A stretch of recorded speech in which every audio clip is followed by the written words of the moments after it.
हाय बच्चों, आज के इस वीडियो में हम लोग पढ़ने वाले हैं क्लास 11 फिजिक्स का चैप्टर ग्रेविटेशन। ग्रेविटेशन बहुत ही इंटरेस्टिंग चैप्टर होने वाला है। इस वीडियो को मिस मत करना, पूरा एंड तक जरूर देखना। तो चलो स्टार्ट करते हैं अभी अपने चैप्टर के साथ। तो सबसे पहले तो हम ये बात कर लेते हैं कि ये जो ग्रेविटेशन टॉपिक है, सबसे पहली बार इसकी बात किसने की थी। तो तुम्हें ये जान के बहुत खुशी होगी दैट हमारे इंडिया के एक मैथमेटिशियन थे आर्यभट्ट, और इन्होंने 5th सेंचुरी एडी में सबसे पहली बार हीलियोसेंट्रिक मॉडल दिया था। हीलियो मतलब सन से रिलेट कर लो। तो यहाँ पे सबसे पहली बार इन्होंने ही ये बोला था कि सन तुम्हारा सेंटर में प्रेजेंट है एंड उसके चारों तरफ अर्थ कुछ इस तरह चक्कर लगा रहा है। क्योंकि पुराने समय में क्या था, पुराने समय में लोग ये मानते थे, मोस्टली मेजॉरिटी लोग यही मानते थे कि तुम्हारा अर्थ सेंटर में प्रेजेंट है और अर्थ के चारों तरफ सूरज चक्कर लगा रहा है, जो कि आज की डेट में हमें पता है कि ये गलत है, ये सही नहीं है, बट उस समय यही चीज मानी जाती थी। एंड इसके बारे में एक और चीज तुम लोग को बताऊंगा। यहाँ पे एक साइंटिस्ट है कोपरनिकस, इन्होंने भी यही बोला कि सन यहाँ सेंटर में प्रेजेंट है और इसके चारों तरफ प्लैनेट्स चक्कर लगा रहे हैं, अर्थ भी चक्कर लगा रही है और बाकी प्लैनेट्स भी चक्कर लगा रहे हैं। इसी चीज को लेके गैलीलियो भी आगे बढ़े, इन्होंने भी यही बात रखी और थोड़ा ज्यादा ठोस तरीके से रखी। तो हुआ क्या, इनको इस बात की सजा दी गई।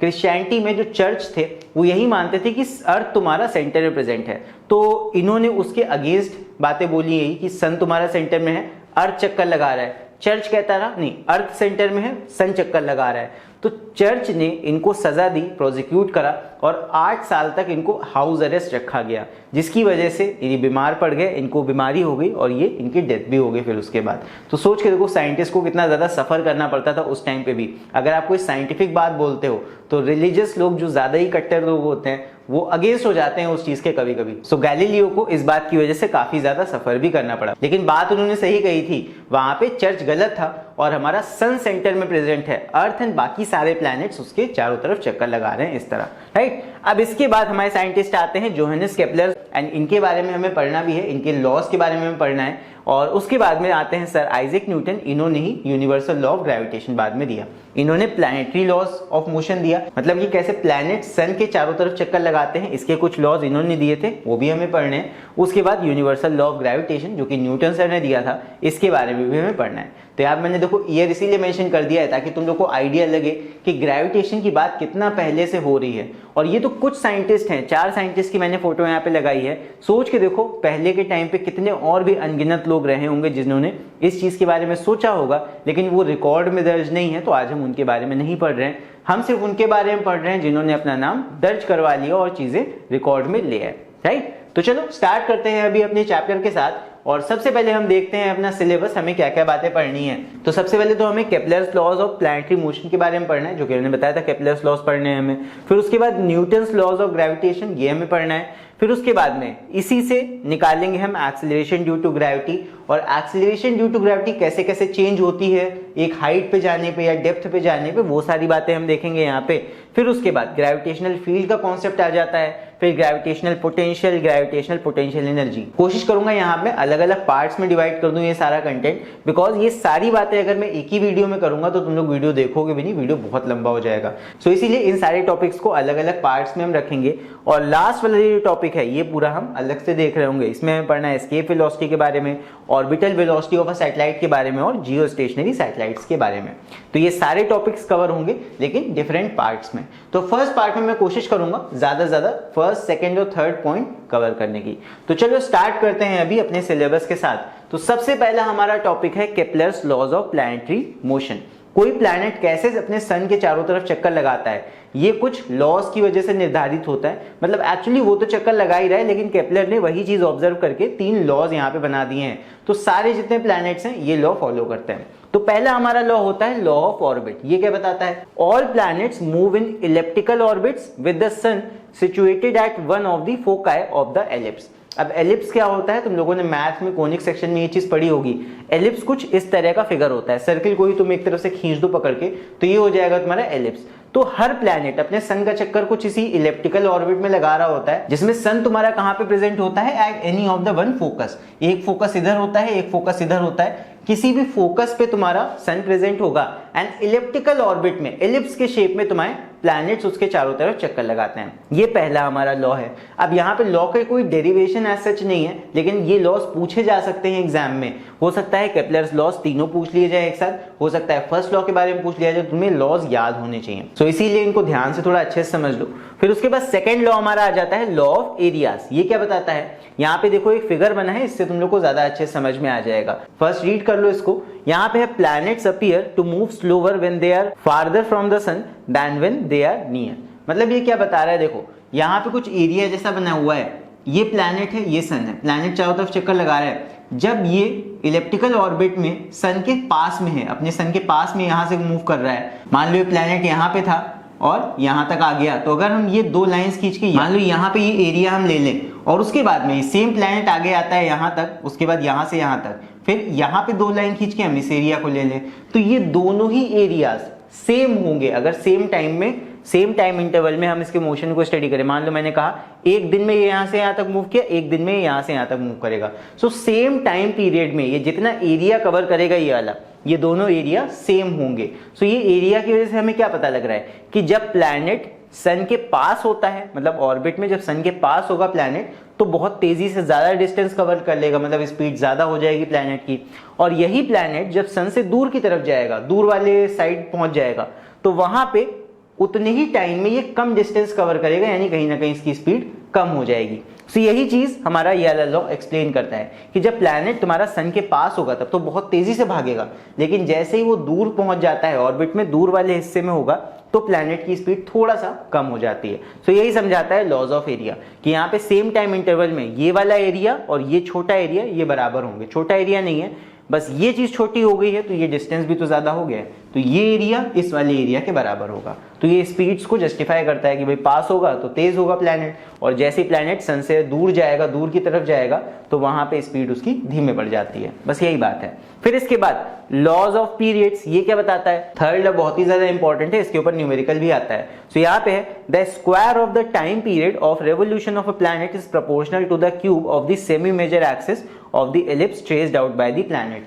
सिंपल तरीके से समझ लो, यहाँ पे जो भी प्लैनेट का ऑर्बिट होगा या ऑर्बिटल रेडियस होगा, एक मीन रेडियस यहाँ पे होगा, एलिप्स का कोई सेम रेडियस तो है नहीं, लेकिन फिर भी अगर हम एक मीन रेडियस निकालें तो यहाँ पे जितना भी ऑर्बिट का रेडियस होगा और टाइम पीरियड होगा, मतलब कितने टाइम में तुम्हारा प्लैनेट चारों तरफ चक्कर लगा रहा है, तो टाइम और रेडियस आपस में प्रोपोर्शनल होते हैं। लेकिन किस तरह से, टाइम का स्क्वायर कर दो और रेडियस का क्यूब कर दो, तो ये आपस में प्रोपोर्शनल होते हैं। यानी कि यहाँ पे हम फॉर्मूला बना सकते हैं, प्रोपोर्शनैलिटी हटा दो, इक्वल टू लगा दो, और यहाँ पे क्या लगा दो, एक कांस्टेंट के लगा दो, ये हो जाएगा तुम्हारा t इज इक्वल टू या T square is equal to K R cube. अगर तुम्हें स्क्वायर इधर से हटाना है तो ऐसे भी कर सकते हो, t is equal to K R raise to the power 3/2, ये हो जाएगा।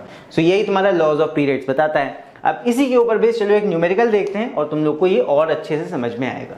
सो क्वेश्चन है, question number 1, A Saturn year is 29.5 times the Earth year। तो यहाँ पे बताया गया है कि सैटर्न का एक साल का मतलब क्या कि कितने समय में वो सन के चक्कर लगाएगा।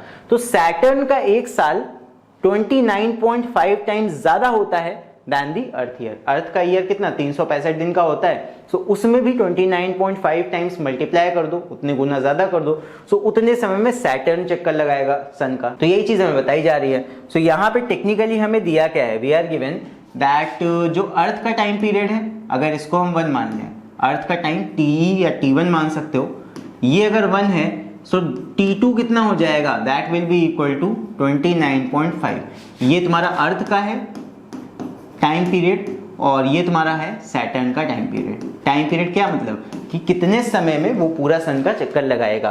सो ये अर्थ का टाइम पीरियड हो गया, सैटर्न का टाइम पीरियड हो गया। फिर आगे हमसे कहा गया है, पूछा गया है, how far is the Saturn from the sun if the earth is 1.5 into 10 to the power 8 kilometre away from the sun. मतलब सैटर्न का डिस्टेंस पूछा है कि बताओ सन से सैटर्न कितना दूर होगा। ये मान लो सैटर्न है और ये मान लो अर्थ है, तो अर्थ का डिस्टेंस तुमको दे रखा है इतना किलोमीटर, ये R1 है तुम्हारा फर्स्ट डिस्टेंस, और तुमसे R2 यानी कि सैटर्न का डिस्टेंस पूछा गया है। तो कैसे निकालेंगे, आइए मैंने तुम्हें बताया कि केपलर्स का थर्ड लॉ जो होता है टाइम पीरियड और रेडियस को रिलेट करता है, तो कहीं ना कहीं हम थर्ड लॉ का यूज कर रहे होंगे। तो चलो लगाते हैं थर्ड लॉ। सबसे पहले अर्थ के लिए देखो, फॉर अर्थ, तो अर्थ के लिए अगर इक्वेशन बनाए तो क्या हो जाएगा, यहाँ पे अर्थ का तुम्हारा टाइम पीरियड है 1, सो 1 इज इक्वल टू हो जाएगा, 1 को हम यहाँ पे अर्थ ईयर मान लेते हैं, सिंपल टाइम का यूनिट, तो 1 इज इक्वल टू हो जाएगा k टाइम्स, मैं आप प्रोपोर्शनैलिटी नहीं ले रहा हूँ, इक्वालिटी ले रहा हूँ, तो k लगा दिया कांस्टेंट मैंने उधर, तो टाइम पीरियड 1 का स्क्वायर या t का square is equal to k, और इधर हो जाएगा r का क्यूब। अर्थ का ले रहे हैं तो अर्थ का डिस्टेंस r1 है, जो कि इतना दिया हुआ है, कितना है 1.5 इंटू 10 टू द पावर 8 का क्यूब, यही तो होता है तुम्हारा t square is equal to k times distance का क्यूब। उसके बाद में यही चीज हम सैटर्न के लिए बना लेते हैं, फॉर सैटर्न ये हो जाएगा तुम्हारा, सैटर्न का तुम्हारा 29.5 टाइम्स है, ये हो जाएगा 29.5 टाइम्स, इतना टाइम पीरियड तुम्हारा गिवन है, इसका स्क्वायर बिकॉज t का स्क्वायर होता है is equal to k times distance, इसका कितना है वो हमें नहीं पता, वही हमें निकालना है, जो कि हमने क्या अज्यूम कर लिया है r2, तो यहाँ पे हो जाएगा r2 का क्यूब। तो बस ये हो गया इक्वेशन 1, ये हो गया इक्वेशन 2, दोनों को आपस में कर दो डिवाइड, चाहे 2 को 1 से कर दो, चाहे 1 को 2 से कर दो, अगर सेकंड इक्वेशन को ऊपर रखोगे तो ज्यादा फायदा रहेगा। देख लो, डिवाइड इक्वेशन 2 बाय इक्वेशन 1, तो बस इन दोनों इक्वेशंस को डिवाइड कर लेते हैं, तो यहाँ पे आ जाएगा, देखो इस साइड है 29.5 का स्क्वायर और 1 का स्क्वायर, तो यहाँ पे होल स्क्वायर कर देंगे डिवाइड करके, सो इधर हो जाएगा 29.5 डिवाइड बाय 1 का whole square left side, because ये दोनों पे स्क्वायर लगा हुआ है तो लेफ्ट साइड में होल स्क्वायर लगा दिया मैंने। इधर क्या होगा, k से k कट जाएगा ऊपर नीचे, और क्या हो जाएगा r2 आएगा, r2 के अपॉन में आएगा 1.5 multiply by 10 to the power 8। अब यहाँ पे क्योंकि इस पे भी क्यूब है, इस पे भी क्यूब है, तो हम लगा सकते हैं होल क्यूब इस तरह।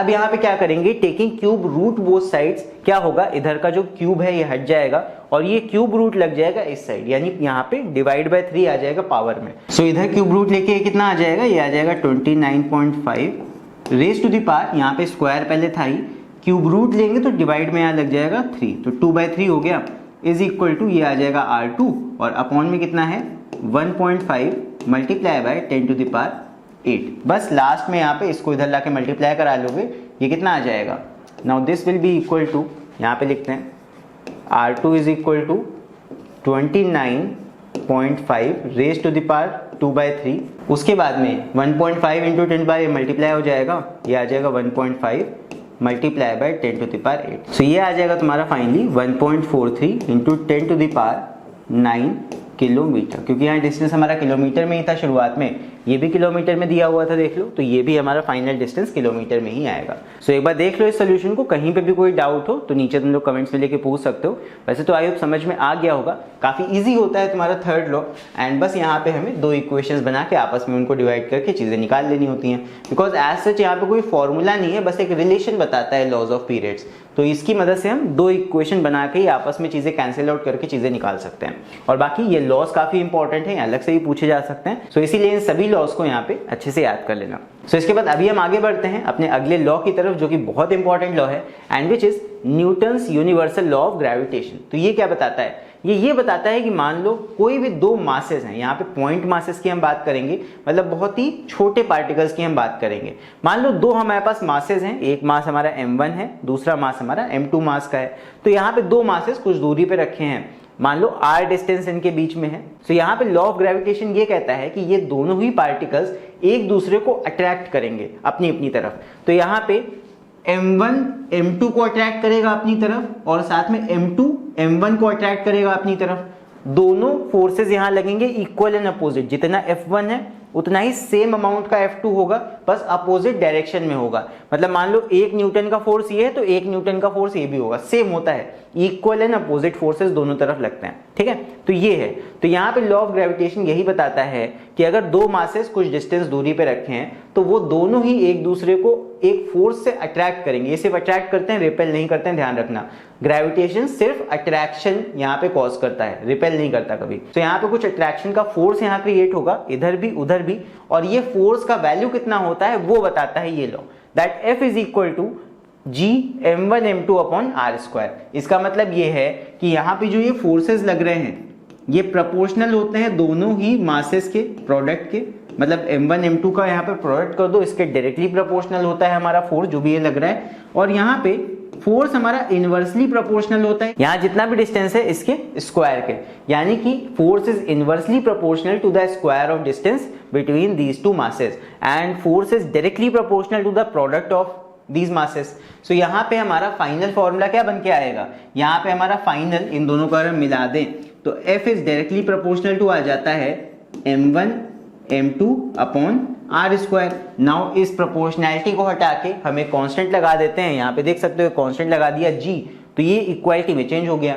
फाइनली हमारा फॉर्मूला क्या बन के आया, F is equal to G m1 m2 upon R square. So यही फॉर्मूला न्यूटन सर ने दिया था एंड इसीलिए इस लॉ को हम क्या कहते हैं, न्यूटन्स लॉ ऑफ ग्रेविटेशन, और ये पूरे यूनिवर्स में सब जगह लागू होता है, ठीक है। और ये पॉइंट मासेस के लिए बेसिकली बना है, लेकिन इवन प्लैनेट्स पे भी ये अप्लाई होता है। बस ये है कि जो भी हमारे मासेस हैं और ये जो डिस्टेंस है, ये डिस्टेंस के मुकाबले प्लैनेट्स का मास बहुत ही नेग्लिजिबल होना चाहिए, मतलब ये डिस्टेंस बहुत ज्यादा जब होगा तब ये लॉ वहां पे भी काम करता है प्लैनेट्स के केस में। बाकी ये लॉ बनाया किस चीज के लिए गया था, ये बेसिकली पॉइंट मासेस के लिए लॉ बनाया गया था, लेकिन ये काम प्लैनेट्स पे भी करता है। तो यहाँ पे इस फॉर्मूला को हम अच्छे से देख लेंगे बिकॉज ये फॉर्मूला बहुत ज्यादा इंपॉर्टेंट है। अभी आगे जितने भी डेरिवेशन हम करेंगे मोस्ट में यही फॉर्मूला हमारा यूज हो रहा होगा।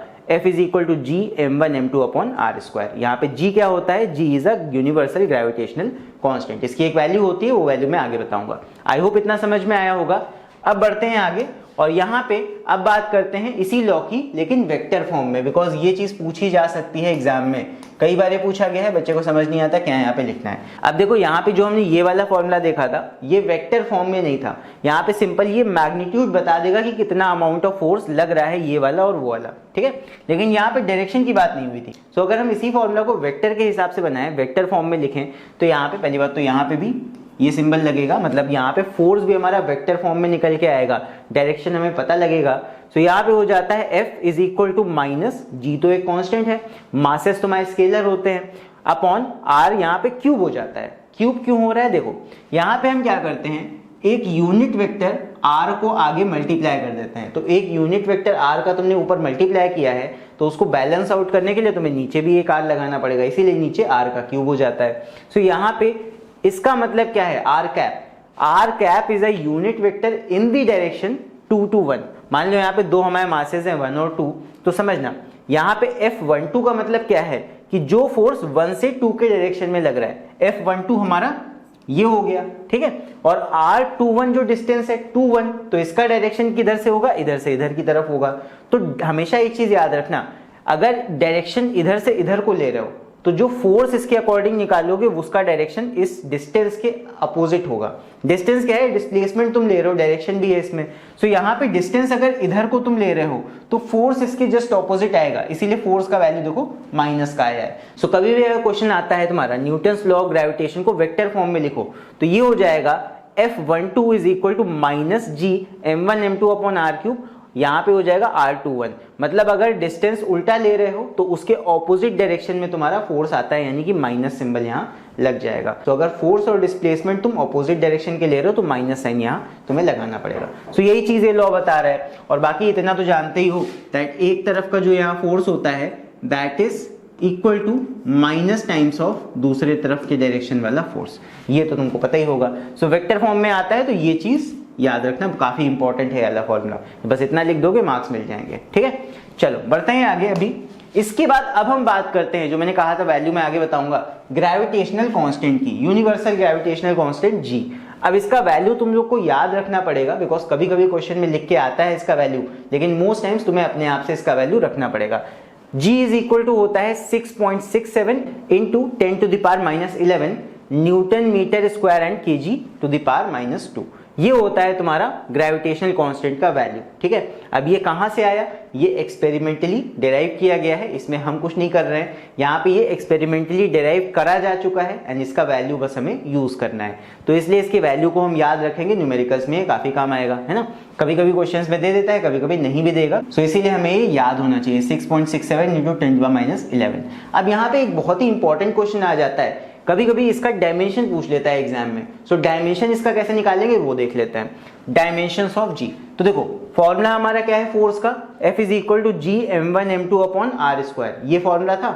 सो यहाँ पे अगर हम फॉर्मूला G के अकॉर्डिंग बना लें, G को सब्जेक्ट बना लें, तो क्या बन जाएगा, आर स्क्वायर को भेज दो इधर, ये हो जाएगा F r square, m1 m2 इधर आ जाएगा नीचे। सो g इज इक्वल टू हो जाता है Fr² अपॉन m1 m2।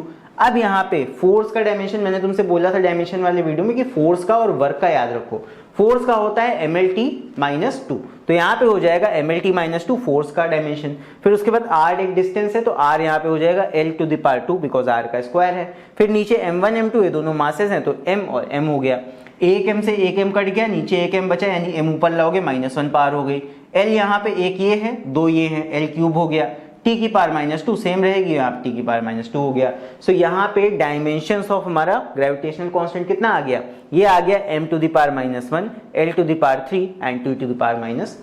तो ये आ जाएगा हमारा dimensional formula for gravitational constant. I hope ये चीज समझ में आई होगी। काफी इंपॉर्टेंट क्वेश्चन है, डायमेंशन इसके पूछे जा सकते हैं एग्जाम में। तो इस तरह तुम्हें निकालना पड़ेगा, पहले फॉर्मूला बना लेना, फिर उसके बाद डायमेंशन निकाल के इस तरह कैलकुलेट कर सकते हो। तुम्हें रट के जाने की जरूरत नहीं है, तुम कैलकुलेट कर सकते हो, वहां पे करना ही पड़ेगा ऑब्वियसली।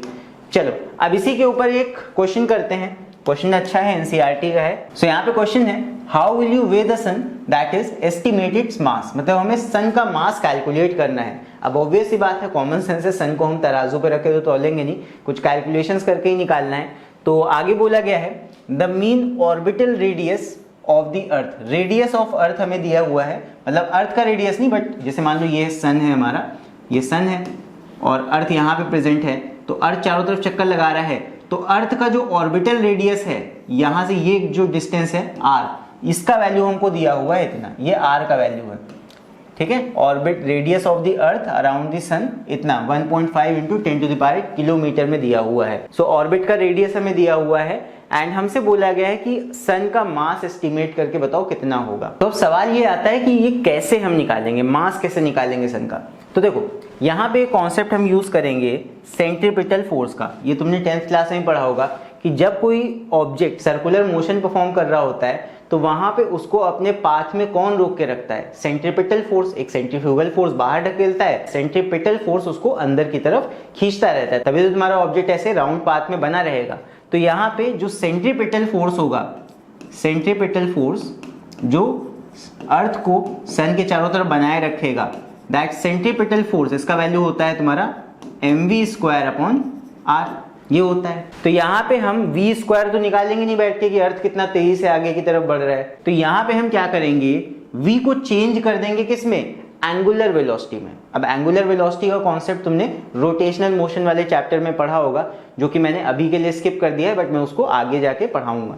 तो यहाँ पे v का वैल्यू होता है, याद रख लो, अगर तुम्हें लीनियर वेलोसिटी को चेंज करना है एंगुलर में तो ये हो जाता है v is equal to r times omega. तो यहाँ पे v की जगह r ओमेगा रख दो, ये आ जाएगा m, v की जगह रखा r ओमेगा, कितना आ जाएगा, v² है तो r का स्क्वायर आ गया और ओमेगा का स्क्वायर आ गया, नीचे एक r है तो यहाँ पे r से r एक कट जाएगा, ये आ जाएगा तुम्हारा m r ओमेगा स्क्वायर। ये किसका वैल्यू आया है, सेंट्रीपिटल फोर्स का, यानी कि F का। सो ये चीज हमको याद रखनी है, centripetal force is equal to m r omega square. याद क्या रखनी है, बनाना आना चाहिए तुमको। सेंट्रीपिटल फोर्स क्यों निकाल रहे हैं, बिकॉज यहाँ पे अर्थ चारों तरफ चक्कर लगा रही है, उसको बनाए कौन रखेगा अपने पाथ में, ये सेंट्रीपिटल फोर्स। ये सेंट्रीपिटल फोर्स इनवर्ड इस पे लग रही होगी एंड ये सेंट्रीपिटल फोर्स बेसिकली कौन क्रिएट कर रहा है, ग्रेविटेशनल पुल जो अर्थ को खींच रहा है सन की तरफ, यही तो है सेंट्रीपिटल फोर्स का कॉज। तो यहाँ पे जो हमारा सेंट्रीपिटल फोर्स है उसको हम इक्वेट कर देंगे ग्रेविटेशनल फोर्स के साथ, बिकॉज जो ग्रेविटेशनल पुल अर्थ को अंदर की तरफ खींच रहा है वो यही है तुम्हारा सेंट्रीपिटल फोर्स। तो यहाँ पे फॉर्मूला हम लगाएंगे ये वाला, F is equal to G m1 m2 upon r²। अब यहाँ से एक मास तुम्हारा सन का है, एक मास अर्थ का है, तो यहाँ पे अर्थ के मास को तुम m ले सकते हो, सन के मास को ms ले सकते हो। तो इसको थोड़ा सा मैं चेंज कर दूंगा ताकि तुम लोग को यहाँ पे समझ में आए। जो पहला मास हमारा है ये हो जाएगा me, मास ऑफ अर्थ, और दूसरा मास हो जाएगा मास ऑफ सन, ठीक है। दो ऑब्जेक्ट्स हमारे अर्थ और सन है यहाँ पे। फिर उसके बाद में रेडियस तो चलो दिया ही हुआ है, और ये F जो हमारा है ये क्या है, ये फोर्स बराबर होगा तुम्हारे इस सेंट्रीपिटल फोर्स के वैल्यू के। तो यहाँ पे सेंट्रीपिटल फोर्स का वैल्यू उठा के इस जगह रख दो, F is equal to mr omega square है, तो यहाँ पे हो जाएगा m। अब यहाँ पे एक चीज है दैट जो ये तुम्हारा सेंट्रीपिटल फोर्स होता है ये तुम्हारा इस ऑब्जेक्ट के ही मास पे डिपेंड करता है। तो यहाँ पे बेसिकली ये जो मास है ये तुम्हारा मास ऑफ अर्थ ही है। तो यहाँ पे F की जगह जब इसको रखेंगे तो ये मास ऑफ अर्थ हम रखेंगे, वहां पे ध्यान रखना। तो यहाँ पे रखो, ये हो जाएगा तुम्हारा mass of earth multiply by radius times omega square, ये हो गया सेंट्रीपिटल फोर्स का वैल्यू, इज इक्वल टू इधर साइड ऐसे रख दो जी एम ई और mass of sun M S divide by R square. यहाँ पे ये स्क्वायर था, एक्चुअली नीचे लिख दिया मैंने, ये आर स्क्वायर है। अब यहाँ पे देखो आगे जो जो चीजें कैंसिल हो रही होंगी उनको कैंसिल कर देंगे। यहाँ पे हमारा कैंसिल हो जाएगा तुम्हारा mass of earth, mass of earth. तो इसको सॉल्व करते हैं, ये आर इधर आके मल्टीप्लाई हो जाएगा, ये हो जाएगा आर का cube multiply by omega square is equal to इधर बचेगा जी और मास ऑफ सन। हमें मास ऑफ सन निकालना है तो जी का वैल्यू भी इधर ले आएंगे, ये अपॉन में हो जाएगा जी, इधर से जी हटा दो।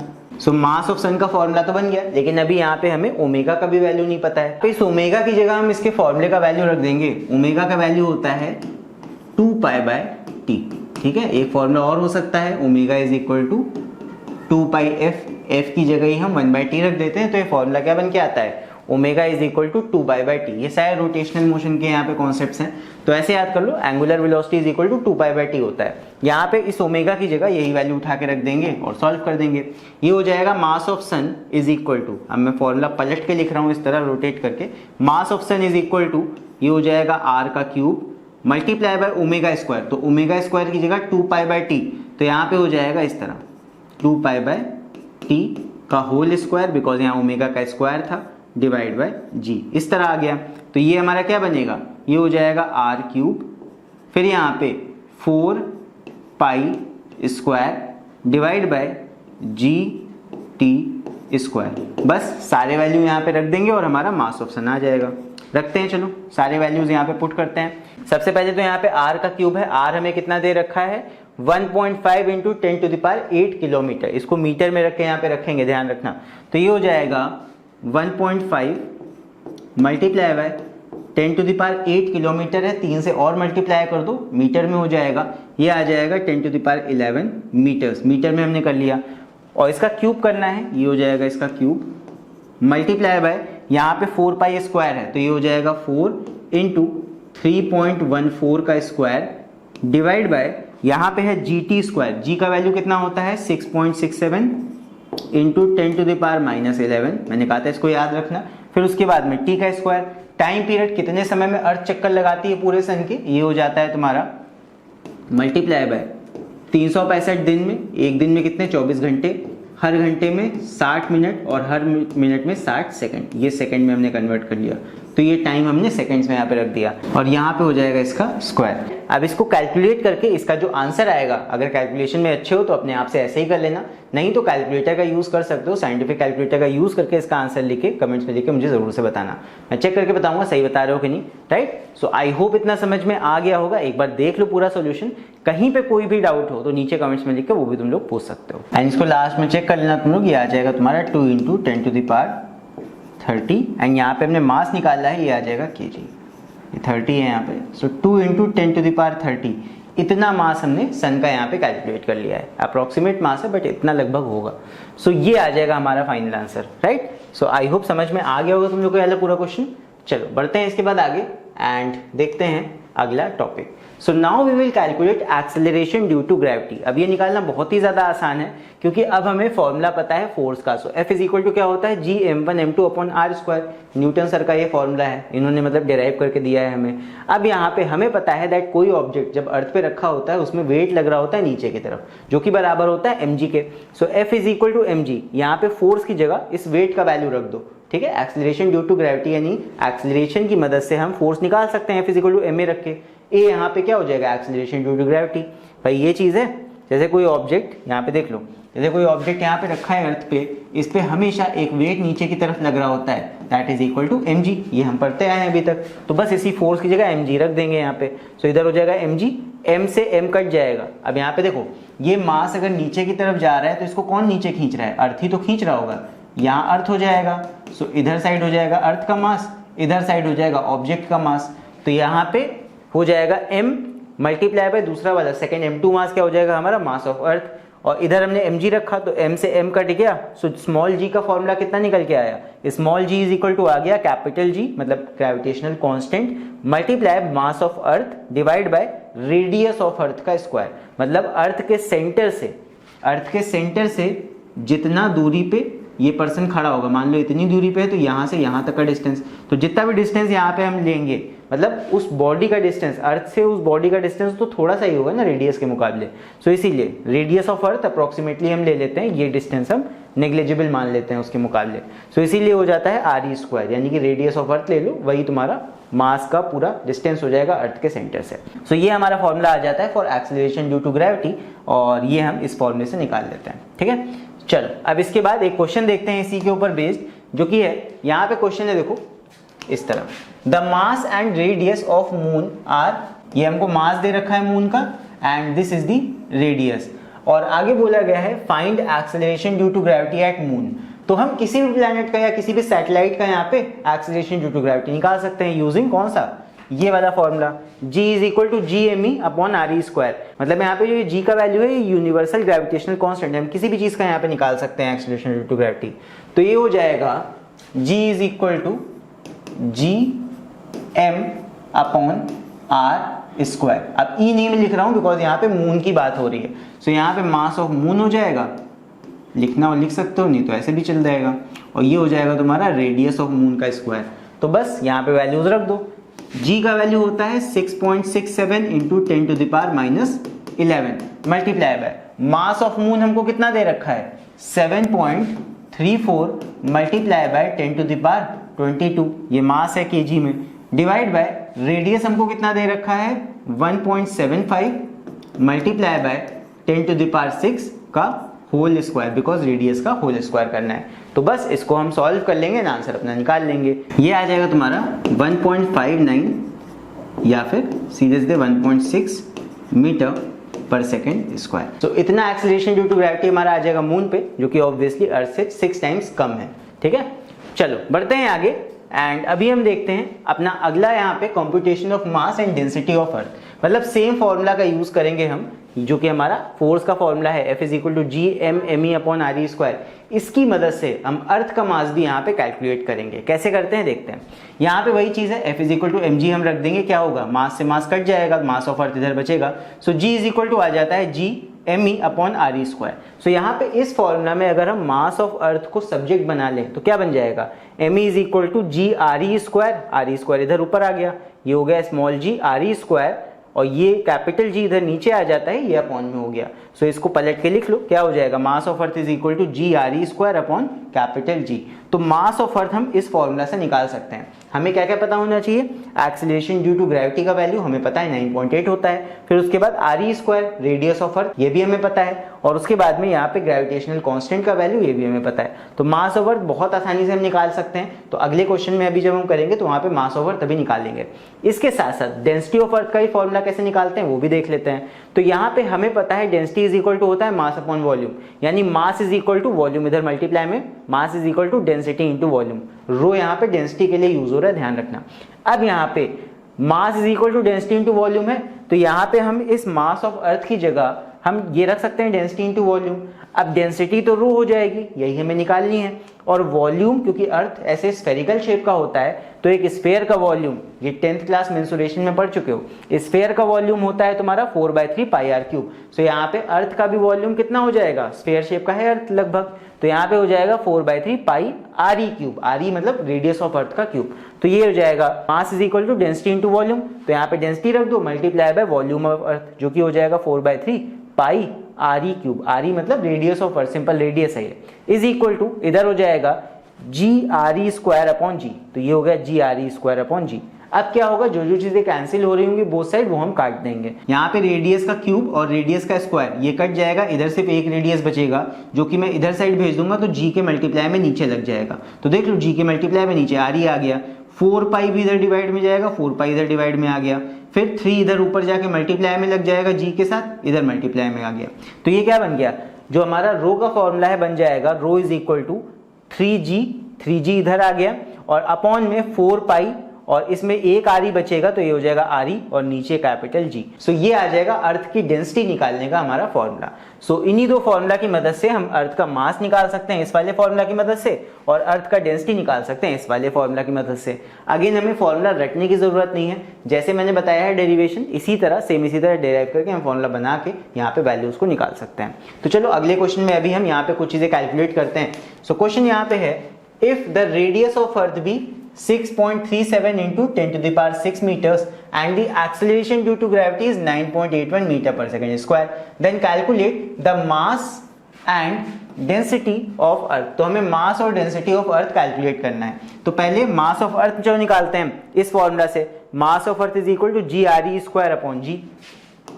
सो mass of earth is equal to G R E square upon capital G. Values क्या क्या हमको दे रखी है, स्मॉल जी का value acceleration due to gravity 9.81 हमें पता है दे रखा है, multiply by radius of earth हमको दे रखा है, radius of the earth is equal to 6.37 multiply by 10 to the power 6 metres, और इसका स्क्वायर हमें करना है रेडियस का, डिवाइड बाय कैपिटल जी का वैल्यू होता है 6.67 हमें दे भी रखा है क्वेश्चन में, मल्टीप्लाई बाय एंड इस जगह पे मिसप्रिंट था यहाँ पे -11 होगा, तो यहाँ पे हो जाएगा नीचे 6.67 इंटू 10 टू द पावर -11 और ये हो गया वैल्यू। बस इसको सॉल्व कर लो, ये आ जाएगा तुम्हारा 5.96 into 10 to the power 24 kg। इसको सॉल्व कर लेना, चाहे कैलकुलेटर की हेल्प से कर लेना, अगर सीबीएसई बोर्ड में हो तो फिर मैनुअली तुमको सॉल्व करना पड़ेगा। चलो अब इसके बाद डेंसिटी ऑफ अर्थ भी निकाल लेते हैं। सो डेंसिटी का फॉर्मूला क्या आया था देख लो, डेंसिटी इज इक्वल टू था 3g upon 4 pi R E G. तो ये हो जाएगा density is equal to 3g upon 4 pi R E G. तो अब इस फॉर्मूला का यूज करके हम यहाँ पे डेंसिटी निकाल सकते हैं अर्थ का। सो जो चीजें हमें दे रखी है वो यहाँ पे रख देंगे, 3 multiply by acceleration due to gravity हमें क्वेश्चन में गिवन है 9.81 divide by 4 into 3.14 multiply by radius of earth हमें गिवन है कितना, यहाँ पे है 6.37 into 10 to the power 6, 6.37 into 10 to the power 6, और यहाँ पे कैपिटल जी का वैल्यू कितना होता है 6.67 इंटू 10 टू द पावर -11। इसको सॉल्व कर लेंगे, ये आ जाएगा 5.5 into 10 to the power 3। Density का यूनिट क्या होता है केजी पर मीटर क्यूब, क्योंकि सारी चीजें SI यूनिट में है तो ये इसी में आ जाएगा। सो ये आ जाएगा हमारा डेंसिटी और मास का वैल्यू। सो एक बार देख लो, कहीं पे कोई डाउट हो तो नीचे कमेंट्स में लेके पूछ सकते हो। वैसे तो आई होप समझ में आ गया होगा, बस सिंपल फॉर्मूला बेस्ड क्वेश्चन है। यहाँ पे अगर हमें ये फॉर्मूला आता होगा मास का और डेंसिटी का, जो कि हम निकाल सकते हैं किस तरीके से, यहाँ पे पीछे मैंने निकालने का तरीका बताया है, तो इस तरीके से निकाल के हम यहाँ पे मास और डेंसिटी आराम से कैलकुलेट कर सकते हैं, चाहे अर्थ का हो चाहे किसी भी और प्लैनेट का हो। चलो इसके बाद एक और क्वेश्चन है, इसको देखते हैं। सो यहाँ पे क्वेश्चन है, the acceleration due to gravity on the surface of earth is, यहाँ पे इज होगा, इज 10 मीटर पर second square. The mass of planet Mars as compare to earth is 1/10 and radius is 1/2। Determine the gravitational acceleration of a body on the surface of Mars. So यहाँ पे हमें gravitational acceleration on a body निकालना है, acceleration due to gravity निकालना है कहाँ पे, Mars पे, ये है यहाँ पे। तो अर्थ का मान लो, अर्थ का एक्सीलरेशन ड्यू टू ग्रेविटी मान लेते हैं g है, तो मार्स पे इसको g डैश मान लो एक्सीलरेशन ड्यू टू ग्रेविटी को, तो g डैश हमें निकालना है। ठीक है, तो क्या क्या हमें दिया है, the acceleration due to gravity on the surface of earth is 10 metre पर सेकेंड स्क्वायर। तो अर्थ पे g का वैल्यू कितना दिया है, 10 दे रखा है, और मास पे कितना होगा ये हमको निकालना है, g dash is equal to question mark. फिर है the mass of planet Mars as compare to earth is 1/10। तो मार्स का जो मास है, मास ये कितना है m/10, अर्थ का मास कितना, ये m मान लो भाई, रेशियो में चीजें दी हैं तो यहाँ पे एक को एक मान लोगे, दूसरे को उसी के रेशियो में मान लो। मास अगर अर्थ का m है तो मार्स का कितना है m/10, 1/10 है। फिर आगे रेडियस कितना है 1/2, प्लैनेट मार्स का रेडियस भी कम है, छोटा प्लैनेट है, तो रेडियस तुम्हारे प्लैनेट का कितना है मार्स का, तो radius is equal to r/2, और अर्थ का रेडियस यहाँ पे r मान लो, यही चीज तो दे रखी है रेशियो में, तो बस ये हो गया। फिर आगे क्या है, determine the gravitational acceleration of a body on the surface of Mars. तो एक फॉर्मूला इसके लिए बना लो अर्थ के लिए, एक फॉर्मूला मार्स के लिए, फिर दोनों इक्वेशंस को यहाँ पे डिवाइड करके g डैश का वैल्यू यहाँ तुम निकाल सकते हो। ठीक है, तो g का फॉर्मूला जो होता है उससे निकाल लो, जी इज इक्वल टू क्या होता है, इक्वेशन बना देता हूँ, सॉल्व तुम लोग करना। अर्थ का यहाँ पे जी का फॉर्मूला क्या हो जाएगा, जी इज इक्वल टू, अभी देख लो पीछे हमने क्या बनाया था formula, G is equal to क्या आया था, G M E upon R E square, तो इसी को बनाएंगे। तो ये हो जाएगा G is equal to G M E, mass of earth कितना है m, तो ये हो जाएगा G M upon R E R square. ये बन गया पहला वाला अर्थ का इक्वेशन, फर्स्ट इक्वेशन ये बन गया। सेम उसी तरह जी डैश के लिए, यानी कि मार्स वाले एक्सीलरेशन ड्यू टू ग्रेविटी के लिए इक्वेशन बनाओ, G dash will be equal to क्या हो जाएगा, अगेन फॉर्मूला यही है, जी एम ई, ई नहीं होगा, मार्स का मास होगा जो कि m/10 है, तो जी एम ई यानी कि मास ऑफ मार्स यहां रखा, divide by R E square होता है, रेडियस ऑफ मार्स कितनी है, r/2 का स्क्वायर, ये हो जाएगा इसका फॉर्मूला। सो बस इन इक्वेशंस को तुम लोग डिवाइड कर लो, एंड बस डिवाइड करके वहां पे जी डैश का वैल्यू कैलकुलेट करके उसका आंसर तुम लोग कमेंट्स में लिख के जरूर से बताना, राइट। तो अब इसके बाद हम आ जाते हैं अपने अगले टॉपिक पे, एंड अब हम बात करने वाले हैं about the variation in the value of acceleration due to gravity, कि एक्सेलरेशन ड्यू टू ग्रेविटी का वैल्यू कैसे कैसे चेंज होता है जब हम अर्थ के सरफेस के और ऊपर जाते हैं, मतलब कि एक हाइट पे जाते हैं, या फिर हम अर्थ के अंदर बिलो द सरफेस ऐसे डग करके नीचे जाएंगे तब क्या चेंजेस होंगे, और उसके बाद में अगर हम लैटिट्यूड चेंज करते हैं, मान लो एक कंट्री से हम दूसरे कंट्री में जाते हैं, टुवर्ड द पोल्स की तरफ बढ़ते हैं, तब कैसे एक्सेलरेशन ड्यू टू ग्रेविटी पे इफेक्ट पड़ता है। सो इन तीनों फैक्टर्स की हम एक एक करके बात करते हैं। तो सबसे पहले यहाँ पे हम बात करते हैं इफेक्ट ऑफ ऑल्टीट्यूड की। अब मान लो ये हमारा अर्थ है, तो अर्थ का कुछ रेडियस है यहाँ पे, इस रेडियस को हम मान लेते हैं आर ई, और मान लेते हैं कि अर्थ के सरफेस से, अर्थ का सरफेस कहाँ पे है, इस जगह पे है, यहाँ से हम थोड़ा सा और हाइट पे अबव जाते हैं, ऑल्टीट्यूड अपना इंक्रीज करते हैं। मान लो हमने माउंट एवरेस्ट क्लाइंब कर लिया, उसकी टॉप पे हम खड़े हो गए जाके, सो वहाँ पे हमने हाइट इंक्रीज कर लिया सरफेस के ऊपर। सो मान लेते हैं हम एच हाइट ऊपर तक गए, एंड अब हमें ये बताना है कि इस जगह पे यहाँ पे एक्सेलरेशन ड्यू टू ग्रेविटी कितना होगा, तो इसको हम जी डैश मान लेते हैं, और सरफेस पे एक्सेलरेशन ड्यू टू ग्रेविटी कितना होता है, यहाँ पे जी होता है। सो दोनों के लिए इक्वेशन हम बना के जी डैश का वैल्यू निकाल सकते हैं। देखो यहाँ पे हमने पहले फॉर्मूला बनाया था जी का, सो कैसे बनाया था, हमने न्यूटन्स लॉज ऑफ ग्रेविटेशन का यूज़ किया था। तो यहाँ पे ये हो जाता है F is equal to M G, and that is equal to gravitational force का वैल्यू कितना होता है, कैपिटल जी एम, और यहाँ पे दूसरा मास हमारा मास ऑफ अर्थ है, अपॉन ये हो जाएगा आर ई स्क्वायर, नीचे डिस्टेंस रखना है तो आर ई का स्क्वायर, रेडियस ऑफ अर्थ का स्क्वायर हो गया। सो ये हमारा सरफेस पे कितना एक्सेलरेशन ड्यू टू ग्रेविटी होगा ये हम निकाल सकते हैं। So G is equal to आ जाता है, एम एम कैंसिल हो जाएगा यहाँ पे, so G is equal to simple आ जाता है G M E upon R E square. So यहाँ से हम बना लूँगा formula, G is equal to यहाँ पे हो जाएगा G M E upon R E square. ये चीज़ हम डिराइव भी कर चुके हैं पहले, तो ये हमारा हो गया acceleration due to gravity at surface. और अगर एट अ हाइट की बात करें, एट अ हाइट अगर हम ऊपर जाएं तो यहाँ पे एक्सेलरेशन ड्यू टू ग्रेविटी कितना होगा, हाइट पे जाने पे क्या होगा, रेडियस ऑफ अर्थ भर का डिस्टेंस तो होगा ही, यहाँ से यहाँ तक का रेडियस ऑफ अर्थ का डिस्टेंस तो है ही, लेकिन साथ में ये डिस्टेंस एक एक्स्ट्रा ऐड हो जा रहा है हाइट का, सो ये भी हम ऐड कर रहे होंगे। सो यहाँ पे फोर्स को हम मान लेते हैं एफ डैश, ठीक है, मास बॉडी का तो हमारा उतना ही रहेगा जो मास यहाँ पे गया होगा ऊपर, और यहाँ पे एक्सेलरेशन ड्यू टू ग्रेविटी को हम जी डैश मान लेते हैं at a height, that is equal to इधर हो जाता है जी, मास बॉडी का m है, मास ऑफ अर्थ भी चेंज नहीं होगा ऊपर जाने पे, लेकिन रेडियस यानी डिस्टेंस चेंज हो जाएगा।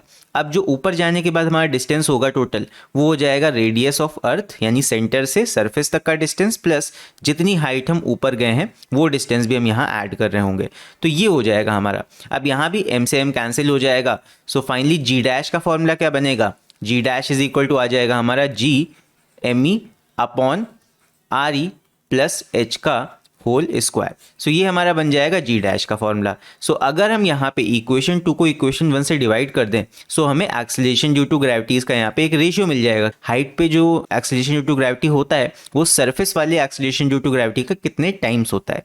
तो यहाँ पे हम डिवाइड कर देते हैं इक्वेशन 2 को इक्वेशन 1 से, डिवाइड इक्वेशन 2 बाय इक्वेशन 1। तो यहाँ पे लेफ्ट साइड क्या बचेगा, लेफ्ट साइड आ जाएगा ऊपर जी डैश और नीचे अपॉन में G is equal to, right side में जी और जी कैंसिल हो जाएंगे, एम ई भी कैंसिल हो जाएंगे, और यहाँ पे आ जाएगा जी डैश वाले फॉर्मूले में अपॉन में आर ई प्लस एच है तो are E plus H upon में आ जाएगा होल स्क्वायर, और जी वाले फॉर्मूले में अपॉन में आर ई स्क्वायर था जो कि न्यूमरेटर में चला जाएगा, ये हो जाएगा तुम्हारा आर ई स्क्वायर। सो ये आ गया हमारा। सो अगर हम इसको थोड़ा सा और सिंप्लीफाई करके सही तरीके से लिख लें, सो ये हमारा फॉर्मूला बन जाएगा finally G dash is equal to G multiply by, यहाँ पे आर ई स्क्वायर को नीचे ले आओ, क्या बन जाएगा ये हो जाएगा divide by 1 plus H upon R E, ये बन जाएगा होल स्क्वायर। ठीक है, फिर हम क्या कर सकते हैं, नीचे वाले ब्रैकेट को ऊपर सामने ला सकते हैं, पावर माइनस में हो जाएगी।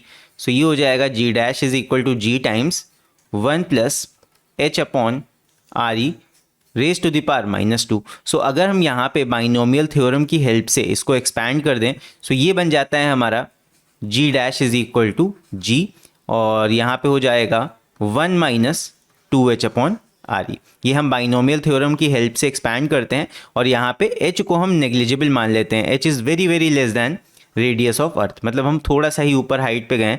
सो यहाँ पे h is very very less than radius of earth. So ये आ जाता है हमारा। सो यहाँ से हमें देख के क्या ऑब्जर्व हो रहा है, दैट जी डैश का वैल्यू g के मुकाबले कम है। यहाँ पे हमें साफ साफ दिख भी रहा है दैट अगर रेशियो में ही देखोगे दैट जी डैश का वैल्यू यहाँ पे कम हो जाता है। क्यों? बिकॉज यहाँ पे जी के वैल्यू को हम डिवाइड कर रहे हैं एक डिनोमिनेटर के साथ, तो जी डैश तो ऑब्वियसली कम आएगा। सो यहाँ पे ऑब्जर्वेशन हमारा क्या होता है, ऑब्जर्वेशन यही है दैट जी डैश का value is less than the acceleration due to gravity at earth surface, मतलब ऊपर जाने पे acceleration due to gravity decrease कर रहा है। ये हमारा यहाँ से ऑब्जर्वेशन निकल के आता है। आई होप इतनी बात समझ में आई होगी। सो इसके बाद अब हम आ जाते हैं अपने सेकेंड केस पे। इस बार हम देखने वाले हैं affect of depth. So last time हम लोग एक ऑल्टीट्यूड पे गए थे, मतलब अर्थ के ऊपर एक हाइट पे गए थे, बट इस बार हम क्या करने वाले हैं, अर्थ के अंदर एक गड्ढा खोद के अर्थ के अंदर जाने वाले हैं। सो समझते हैं इसको। मान लो ये हमारा अर्थ है, ठीक है, और इसके अंदर हमने इस तरह गड्ढा खोदा।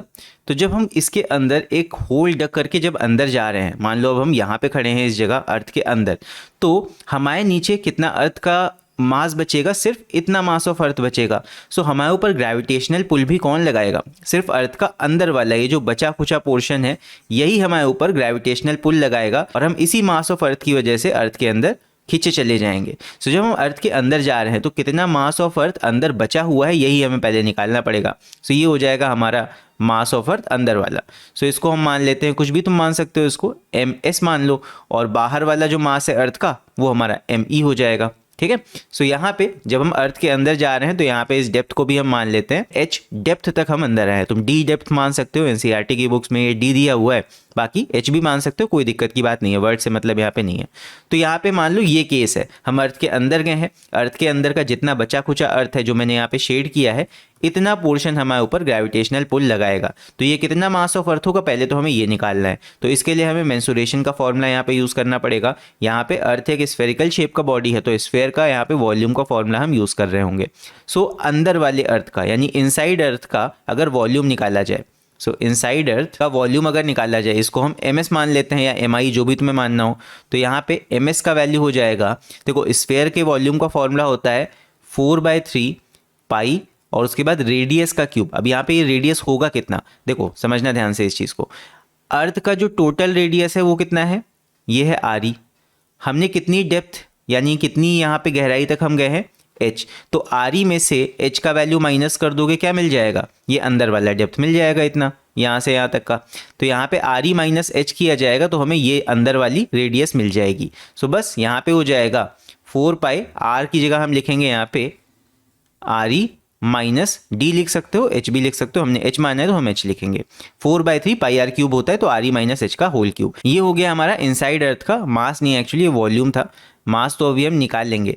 अब यहाँ पे ये हमारा वॉल्यूम है। अब वॉल्यूम की मदद से मास को हम निकाल सकते हैं, कौन से रिलेशन से, दैट हो जाता है density is equal to mass upon volume. तो यहाँ पे mass is equal to density into volume. So mass of earth will be equal to density into volume, जो कि हो जाएगा, वॉल्यूम का यहाँ पे वैल्यू रख दो 4/3 पाई, ये हो जाएगा RE माइनस H का whole cube and then multiply by rho. तो ये क्या आ गया, मास ऑफ अर्थ का वैल्यू। सो इस फॉर्मूला को हम अलग रख लेते हैं एंड इसका अभी हम यूज़ करेंगे अपने मेन वाले फॉर्मूला में। ये क्या है, this is the mass of remaining earth. मैं बता दे रहा हूँ, this is mass of remaining earth. जो अंदर वाला अर्थ का पोर्शन होगा ये उसका मास है हमारा। आई होप इतनी बात समझ में आई होगी। चलो अब देखते हैं इफेक्ट ऑफ डेप्थ। तो एट सरफेस पहले हम बताते हैं कितना यहाँ पे होगा एक्सीलरेशन ड्यू टू ग्रेविटी। तो एट सरफेस कितना होता है ये तो हम निकाल चुके हैं। G is equal to M G वाला फॉर्मूला लगा के mm कैंसिल करके हमारा ये कितना आता है, G is equal to G M E upon R E square, ये आ जाता है सिंपल। मैंने स्ट्रेट फॉरवर्ड लिख दिया है, ये हम डिराइव कर भी चुके थे, देख लो ऊपर कैंसिल आउट करके G is equal to G M E upon R E square आता है। तो ये हमारा हो गया फर्स्ट इक्वेशन। अब हम बात करते हैं एट डेप्थ की। तो जब हम गहराई पे जाएंगे तो जो बचा खुचा अर्थ है नीचे हमारे, वही तो ग्रेविटेशनल पुल लगाएगा। बिकॉज जितने भी साइड वाइज यहाँ पे अट्रैक्शंस होंगे, इधर का अट्रैक्शन इधर का अट्रैक्शन, वो सारे तो कैंसिल आउट हो जाएंगे।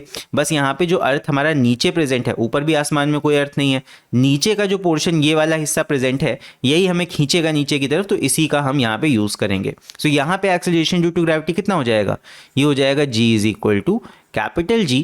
अब मास ऑफ अर्थ कितना हमारे नीचे बचा हुआ है, इतना बचा हुआ है, तो इसका हम यूज़ कर लेंगे। यहाँ पे हो जाएगा 4/3, मास ऑफ अर्थ की जगह हम लिखेंगे 4/3 पाई, फिर आर ई माइनस एच का होल क्यूब और मल्टीप्लाई बाय रो। ये हमारा हो गया मास ऑफ अर्थ और divide by R E square. अब यहाँ पे डिस्टेंस भी हमारा क्या हो जाएगा, आर ई माइनस एच का स्क्वायर, यहाँ हो जाएगा आर ई माइनस एच का होल स्क्वायर। ठीक है, अभी ऊपर नीचे हम कैंसिल कर देंगे, वो बात अलग है, लेकिन इतना कुछ आ जाएगा। अब इसके बाद में एट डेप्थ इसको जी डैश मान लेते हैं, ये चेंज कर देते हैं। अब यहाँ पे फर्स्ट फॉर्मूले में भी हम थोड़ा सा चेंज करेंगे, बिकॉज अभी हमें कैंसिल आउट करना है। तो फर्स्ट वाले फॉर्मूले में भी हम मास ऑफ अर्थ का ये रो इंटू वॉल्यूम वाला ही फॉर्मूला रख देते हैं, बिकॉज अभी हमें कैंसिल आउट करना है। तो यहाँ पे हो जाएगा जी एम ई की जगह क्या हम फिर से वॉल्यूम वाला फॉर्मूला नहीं रख सकते हैं, लेकिन जब सरफेस पे निकाल रहे हैं तो वहाँ पे डेप्थ तो कोई होगा नहीं, तो यहाँ पे सिंपल मास ऑफ अर्थ हमारा कितना आ जाएगा वॉल्यूम और डेंसिटी के टर्म में, ये हो जाएगा हमारा 4/3 पाई, और यहाँ पे आर ई माइनस एच नहीं होगा, सिर्फ हो जाएगा are E cube, because at surface यहाँ पे कोई डेप्थ नहीं होगा सरफेस पे, और मल्टीप्लाई बाय रो और डिवाइड बाय नीचे हो जाएगा आर ई का होल स्क्वायर। यहाँ भी आर ई कट जाएगा। सो इसको भी हम इक्वेशन 1 मान सकते हैं, लेकिन इसको नहीं मानेंगे, इसको मैं थोड़ा सा नीचे करूंगा इस चीज़ को। सो अभी यहाँ पे ध्यान देना, हम यहाँ पे क्या करेंगे, आर ई स्क्वायर और आर ई क्यूब को कैंसिल आउट कर देंगे, ऊपर एक सिंगल आर ई बस बचेगा। तो यहाँ पे आ जाएगा G is equal to, final जो हमारा इक्वेशन बन के आएगा that will be G multiply by 4/3 pi, यहाँ बचेगा सिर्फ आर ई का स्क्वायर, और स्क्वायर भी क्यों, सिर्फ आर ई एक सिंगल बचेगा, और रो और डिवाइड में यहाँ पे आ जाएगा आर ई कट दिया तो डिवाइड में कुछ नहीं बचा। तो ये हमारा हो जाएगा इक्वेशन 1।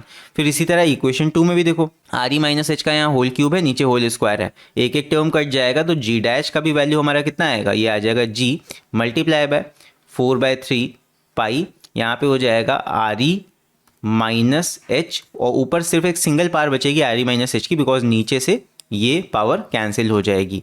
इसके बाद में यहाँ पे हो जाएगा मल्टीप्लाई बाय रो, ये हम मान लेंगे इक्वेशन 2।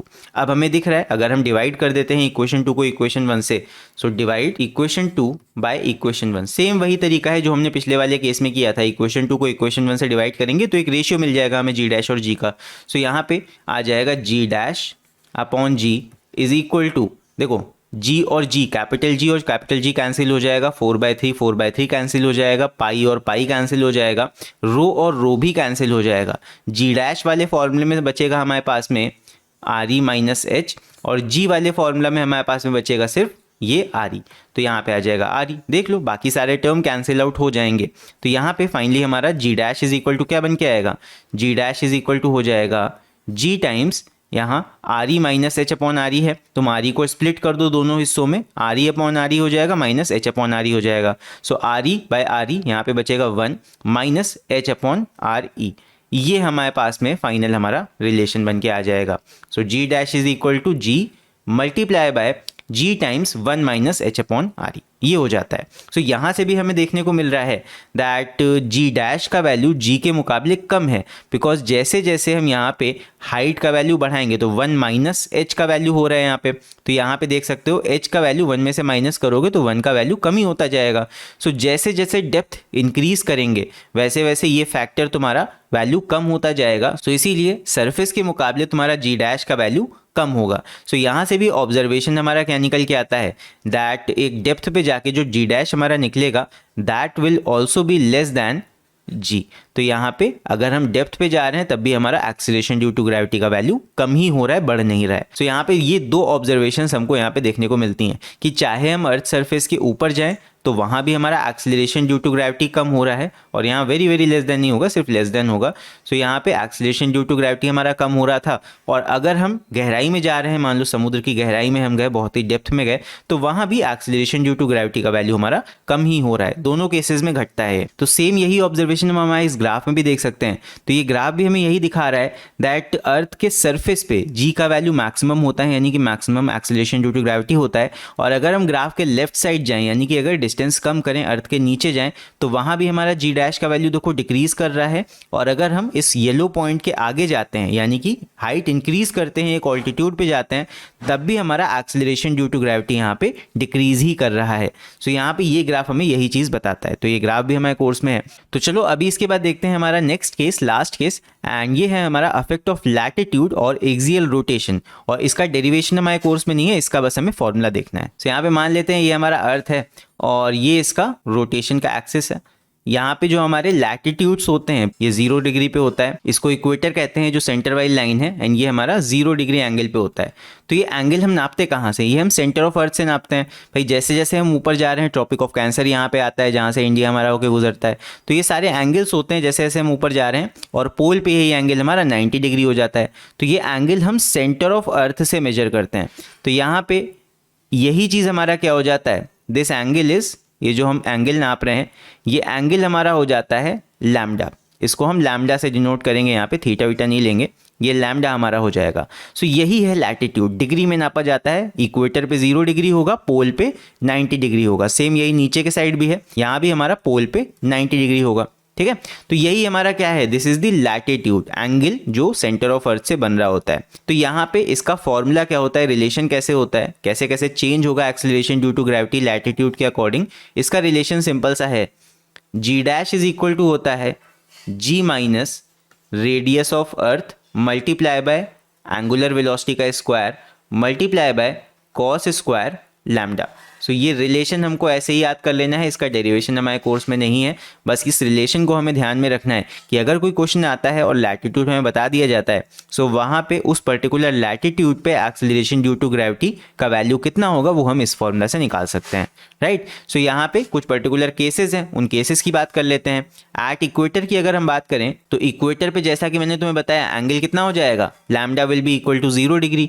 तो यहाँ पे cos 0 की वैल्यू 1 हो जाएगी, cos वाला पूरा टर्म यहाँ से हट जाएगा। तो सिंपल हमारा फॉर्मूला क्या बन जाएगा, G dash will be equal to G minus R E और ओमेगा स्क्वायर। सिंपल फॉर्मूला बन गया।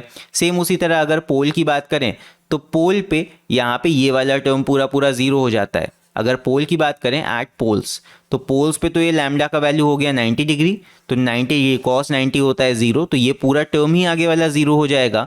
और यहाँ पे जी डैश का वैल्यू कितना आ जाएगा, इज इक्वल टू जी हो जाएगा। सो ये दो स्पेशल केसेस हैं। बाकी ये फॉर्मूला हमको ऐसे ही याद कर लेना है बिकॉज इस पे न्यूमेरिकल आ सकता है या फिर रिलेशन हमसे डायरेक्टली पूछा जा सकता है। इसका डेरिवेशन अगेन बता दूं कोर्स में नहीं है, तो बस ये फॉर्मूला याद रखना है बस। सो आई होप इतनी बात समझ में आई होगी। तो अभी जल्दी से हम इन्हीं कॉन्सेप्ट्स के ऊपर बेस्ड कुछ न्यूमेरिकल्स भी देख लेते हैं ताकि ये कॉन्सेप्ट में और पक्के हो जाएं। तो चलो इस क्वेश्चन को सॉल्व करते हैं। सो यहाँ पे है a body weighs 63 newton on the surface of earth. तो बॉडी का वेट अर्थ के सरफेस पे 63 न्यूटन है। What is the gravitational force on it due to the earth at a height equal to half the radius of earth. तो मतलब कितनी height तक हमें जाना है, हाइट मतलब ऊपर ही जा रहे हैं हम। So at a height equal to half the radius of earth. तो height is equal to half the radius of earth, मतलब h is equal to R E by 2, ये हमें गिवन है। इतनी हाइट पे हमें जाना है एंड इतनी हाइट पे हमें बताना है कि ग्रेविटेशनल फोर्स कितना होगा। एक्सीलरेशन ड्यू टू ग्रेविटी नहीं पूछा है, ग्रेविटेशनल फोर्स का वैल्यू पूछा है। तो यहाँ पे हमने फॉर्मूला क्या डिराइव किया था, G dash is equal to G upon 1 upon H plus R E का होल स्क्वायर। ये होल स्क्वायर फॉर्मूला इसको हम यूज कर रहे होंगे। तो चलो लगाते हैं इसको।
सकते हैं अपॉन 2 और डिवाइड में कितना है RE और इसका होल स्क्वायर। बस इसको सॉल्व कर लेते हैं।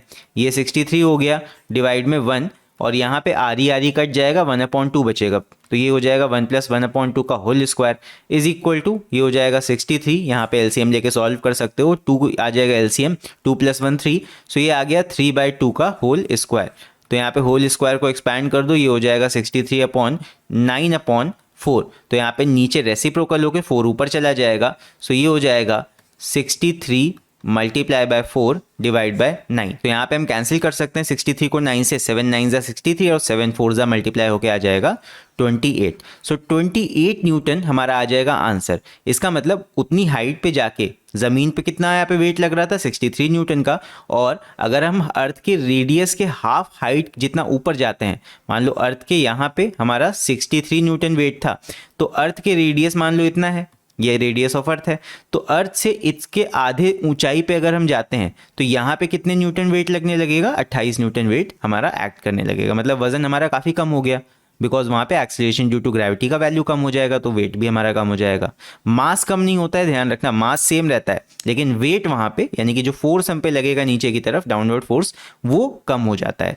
सो आई होप ये वाला क्वेश्चन समझ में आया होगा तुम लोग को। अभी इसके बाद एक और क्वेश्चन है, ये हाइट वाला क्वेश्चन था, इस बार हम डेप्थ वाला क्वेश्चन करेंगे। सो यहाँ पे है assuming the earth to be a sphere of uniform mass density, density मतलब अर्थ की सेम है, हम ये अज्यूम करके चल रहे हैं।